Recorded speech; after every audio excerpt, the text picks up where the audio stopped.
Welcome back, everyone. I'm your host, Mitch Simpkins, and this is Wins for Widows, where you get practical guidance from the mouth of professionals who are united in helping you get your feet on the ground after experiencing the loss of a loved one. Together, we'll uncover the rooted question that you might be asking yourself, what now? And what should I do next? Today, I'm excited to Elizabeth that comes to us from Louisville. Elizabeth McConahy Jenkins is the managing director of Jenkins Wheatley Family Law, where she focuses on family law, divorce, and custody and complex financial situations. With over 30 years of legal experience, she brings a unique background in finance and business to her legal practice, and she's recognized for her expertise where she holds honors such as the Super Lawyer and AV Preeminent ratings, and is known for her commitment to family court mediation and high conflict parenting coordination, and for her involvement in divorce cases. And that was the piece, Elizabeth, as you and I talked a few weeks ago in our preliminary conversation, that really intrigued me. And I'll be honest with you, like, as I've done this podcast and I've thought about this, and I've actually talked with a friend of ours who just went through a divorce and told her, that I focus on widows. She said, "Well, are you not focused on divorcees?" I said, "They're very different." And she said, "Oh, they're very not." All right. The euro, the Canadian dollar. Okay. All right. I get that. Well, so yeah, as usual, you and I have talked before. We've kind of come up with some different questions, and we're just going to take and talk through those and head out. And one of the first questions let's dig into is around going from couple to single. Again, whether someone has lost their spouse due to death or to divorce, it's a loss. So your background in family law really gives you that unique perspective of helping people start over after those major relationship ends, whether divorced or widowed. So what are the first big steps that you recommend for someone who suddenly finds themselves single, especially if they weren't the one handling finance or legal? What do? They wake up and go, "Oh no." I think the first thing to do is recognize that no one knows everything. In every relationship, there's a division of labor. And for the most part, a lot of times, no matter what your background is, it may be the other person who did the finances. You might have understood them, you might have not, but that's not a fault. That's a division of labor because people are always apologizing. Well, I should have known this. Well, no, there's no shoulda, woulda. It's what you need to find out now. And the biggest decision is who's going to help you with your finances now. And you got to really make an educated decision. If you don't know the person who did the finances, don't automatically go away from them. I'd say interview them. Mm, I don't think there's an mm, automatic split from the prior person. interesting. It's a comfort level you have to have. And if you Interesting. don't feel comfortable, it's not the right because this person is going to help you, really, you hope, for the rest of your life with your finances. Yeah, that's a great point because I think that stat is 80. I don't know if it's on the divorce side, but on the widow side, that it says 80% of women who lose their spouse, like, leave their current And you advisors. know where that comes from? It comes from friends coming to them and saying, I really like my advisor. And if you have no idea, if you're not the one that had the relationship with the advisor, then you say, okay, well, I'm starting from scratch. That person likes them, so I'm going Interesting. to go there. My Interesting. mother famously had a friend in her garden club who also was a financial manager who didn't really do it full time and didn't do a great job, but she knew her from the garden club. And that's Interesting. what we could never convince her to move it. There were some interesting decisions, but so there is a comfort level, but I think don't automatically go somewhere else. Look at what you've got, talk to that person and talk to them face to face. Go into their office, have them come to you and see what that comfort level is. I love that suggestion. That's awesome because it is a fresh start. It's a brand new piece, and why not include them in the interview process? Maybe even interview a couple of others, but yeah, not just run Well, because of remember that. that you're the client now. It is not, you are the person that they are trying to wrap around and to trying to get. So don't apologize for anything. You go in there, maybe you know nothing. Start it. I know nothing. Your job is to educate me. Tell me how you do it. That's great. And the vulnerability is so important. As a professional financial advisor, I love to educate and teach and help women feel confident again. But sometimes because they feel vulnerable already, that's the last thing they want to do. But for me, it's better to hear, like, I don't get this. Like Mitch, this is you could talk Chinese to me and it would mean the same. And I love that because then I can say, all right, well, let me explain this, let me teach. So I think that vulnerability, I'm sure it's hard. I get it. Like, you're at a vulnerable stage anyway. You don't want to add one more vulnerability. But as a professional, I welcome it. I encourage it. I hope that it comes. So the other thing I'd say real quick too, Elizabeth, that as I've talked to widows and learned in this space, for professionals, making sure when you have a couple that you're talking to both can encourage the opportunity and the possibility that You you got it. retain it. Because when I ask people, well, why did you leave your advisor? They say, well, he never looked at me. He never talked to me. He never spoke to me. Why And that, yeah, and that is a would I say? sign. I mean, that's something that you got to see if because the visor should be talking to both people and should Yes, be really, sake of a better word, wooing both people. And, yes. and it may be that one spouse says, okay, that's fine. I'll go to dinner. I'm not that interested, but there should be still a connection because that's how you lose business. So with that, kind of on the legal side, Elizabeth, what do you do to keep that non-CFO spouse when they're both together before divorce or death? How do you keep them engaged? What do you do? Is there something that has worked for you over the years where they just don't dread coming and seeing you, like, she's going to talk about this again? Well, when I am working with couples, and I work with couples sometimes if they're deciding divorce, if they're deciding legal separation, if they're deciding postnups or prenups to try to figure out. And sometimes families come to me because the kids want something and it's a second marriage and they've got to figure out what that means for their marital, what Yeah. they're doing. And I think the single biggest thing that people can do is, what are your goals?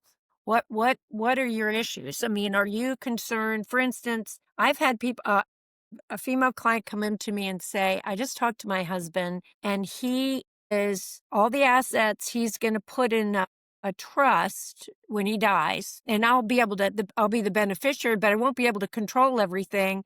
So if this house is too big, I'm not going to be able to get rid of it. And I don't have any power.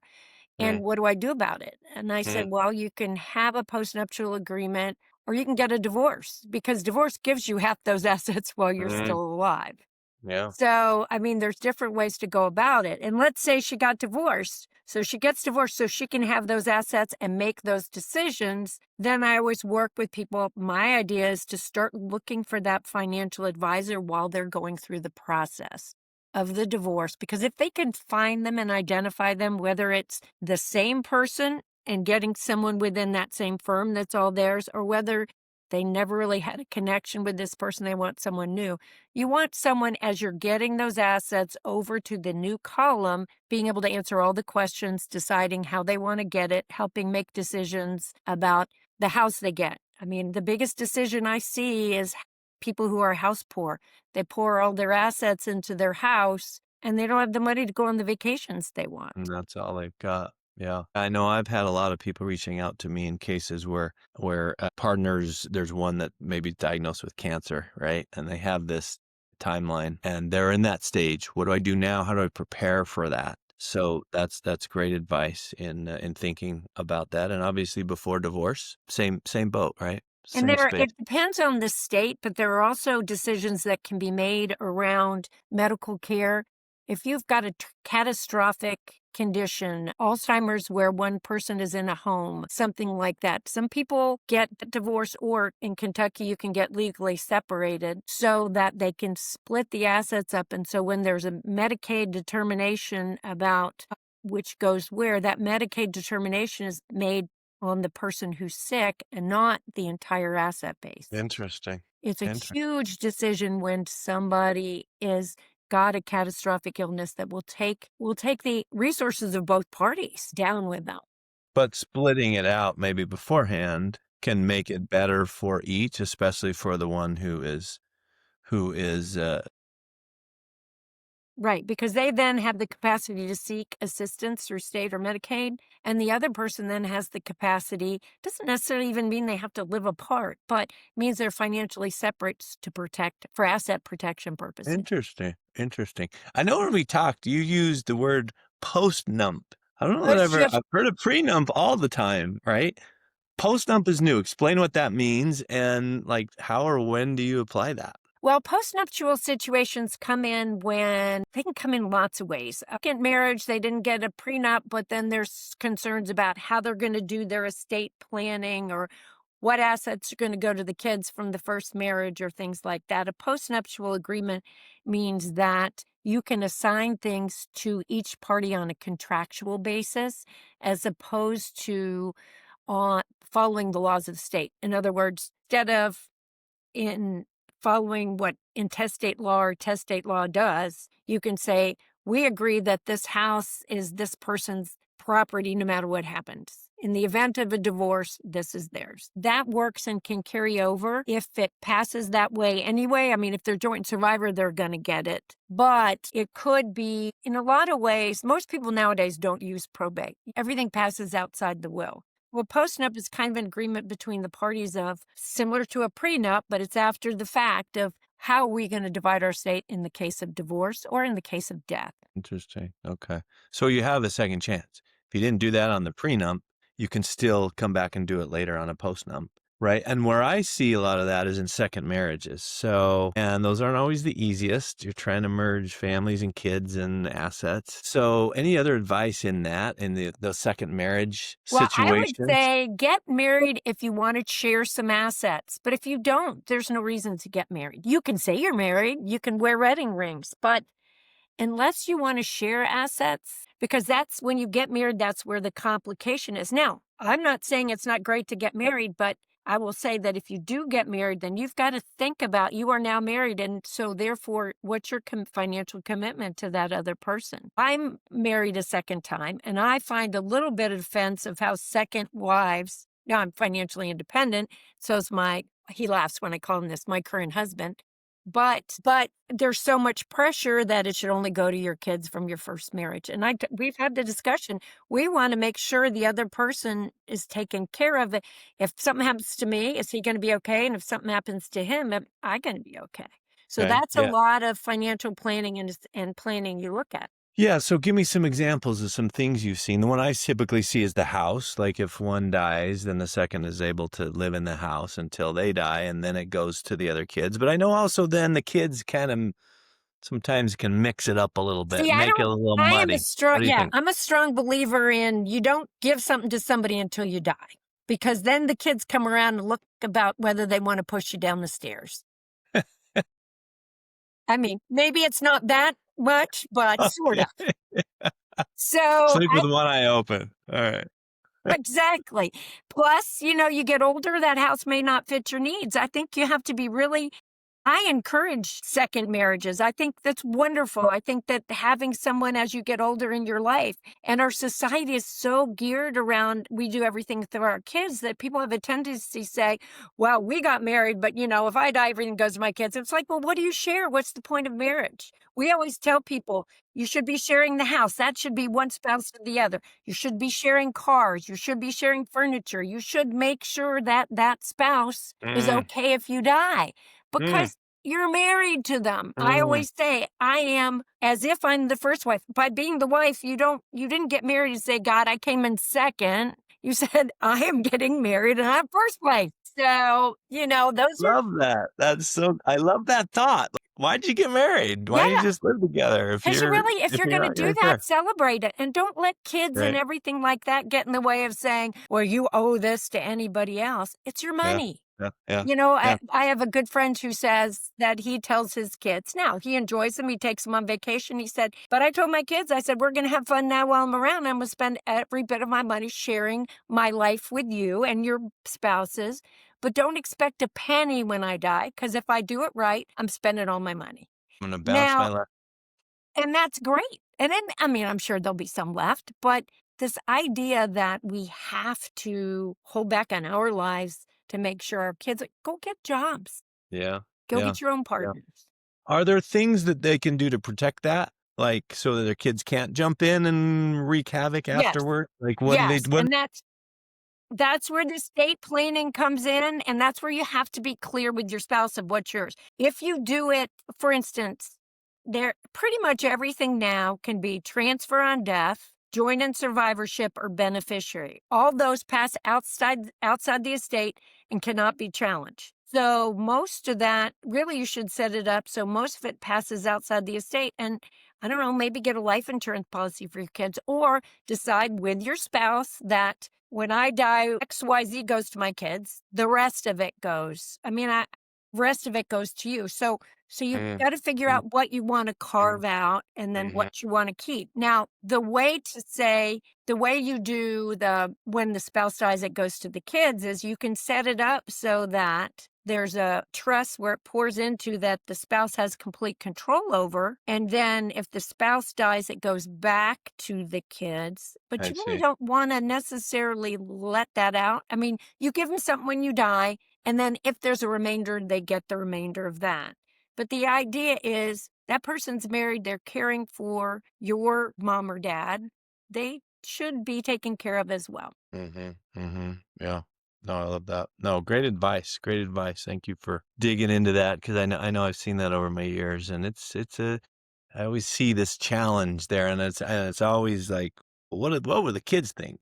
Yes, and I really would say to all widows and widowers out there, if you're looking to date, do it.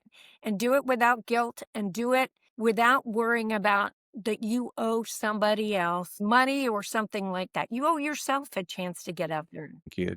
Great advice. Medicare and Medicaid, we talked a little about that, and you mentioned that sometimes illness or end of life requires very specific legal or Medicaid planning, and even a separation for, practical reasons, which is kind of what you just talked about. What legal or financial decisions should widows or couples think about related to that as they age, and what should they avoid regarding Medicare, Medicaid? Well, I think that now we use, when it's specific planning, we have an elder law firm that we use for, you can transfer things over a time period that'll be considered transfer that aren't revisited for Medicare or Medicaid. So, but there is a period for which if you transfer during this period and then apply to Medicaid, they will add that back in. So that's really important to look at.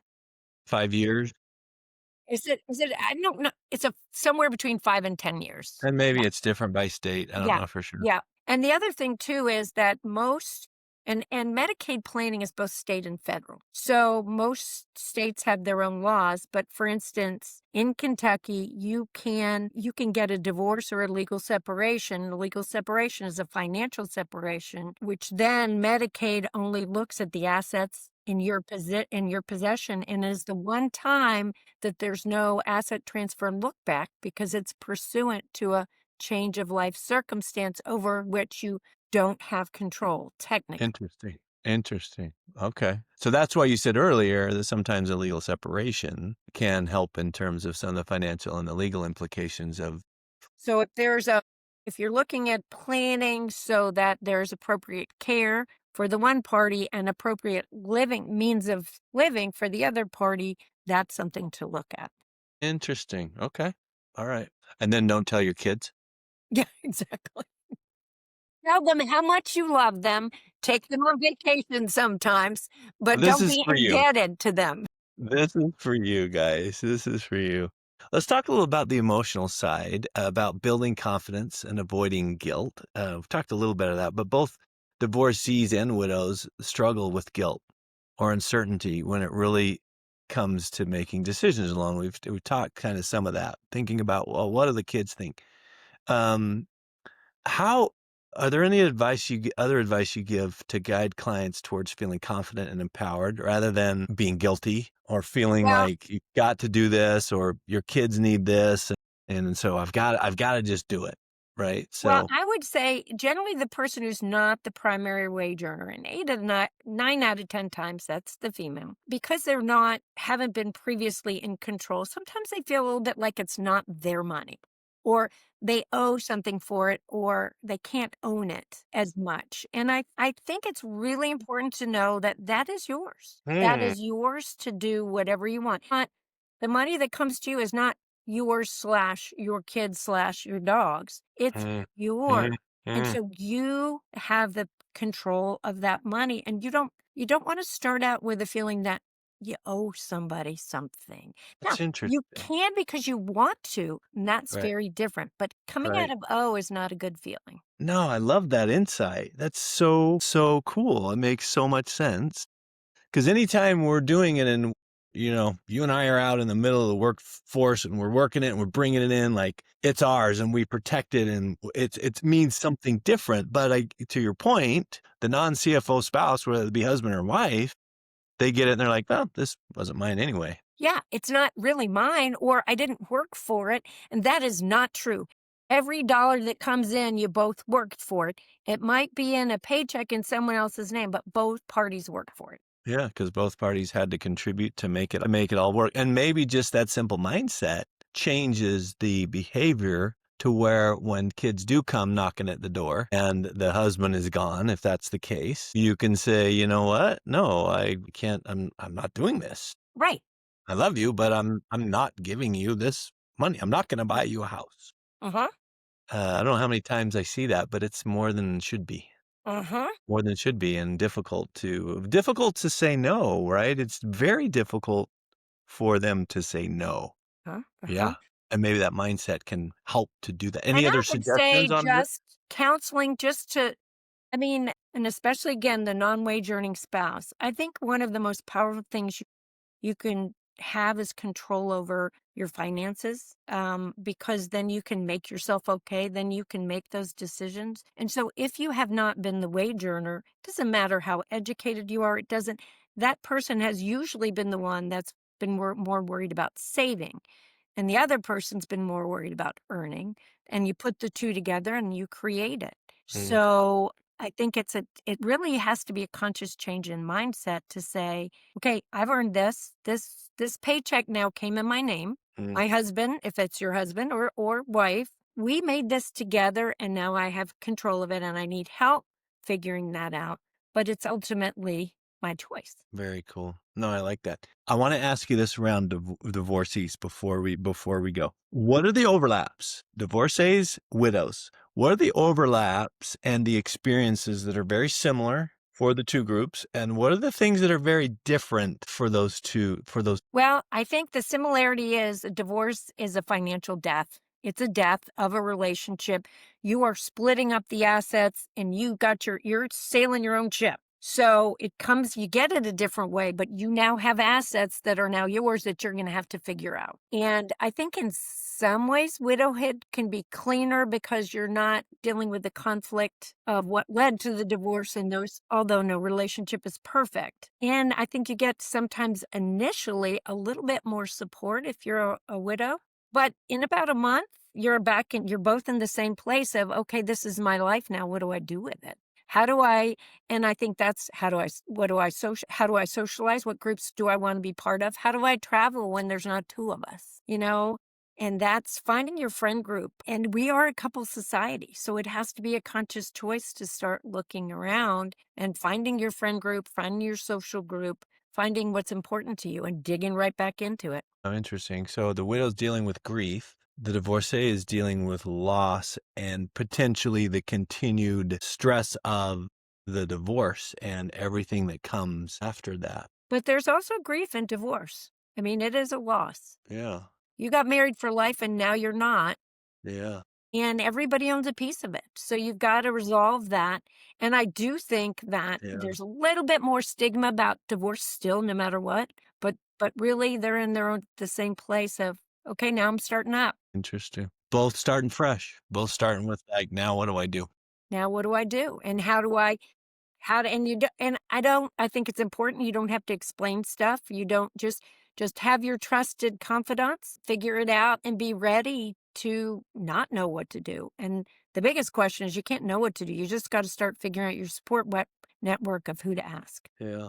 Yeah. Great advice. Great advice. Your sage advice, Elizabeth. It's so good. It's so cool. I've loved the way that you've said some things that I've thought about and I've experienced over the years, but not really been able to put my finger on as to why it happens. And you've shed some light on some of that today that I, after 20 years of doing this, have not really thought about in that way. So cool. What else? Any other last minute pieces you want to share, information, Well, advice? I was looking over some of the things that you have. I think that a financial education course, either through your broker or through your financial advisor. Somebody is always good. I think it's good because you get to meet people who are in the same type of place in their life, but also just some basics, just refreshers. Because I do think, and again, it's nobody's fault. It's a division of labor in all relationships. But if you're not the one doing it, it's kind of like driving as a passenger in a car. If I'm driving, I can always go back. If I'm the passenger, I have no idea where we went. We're in the same car.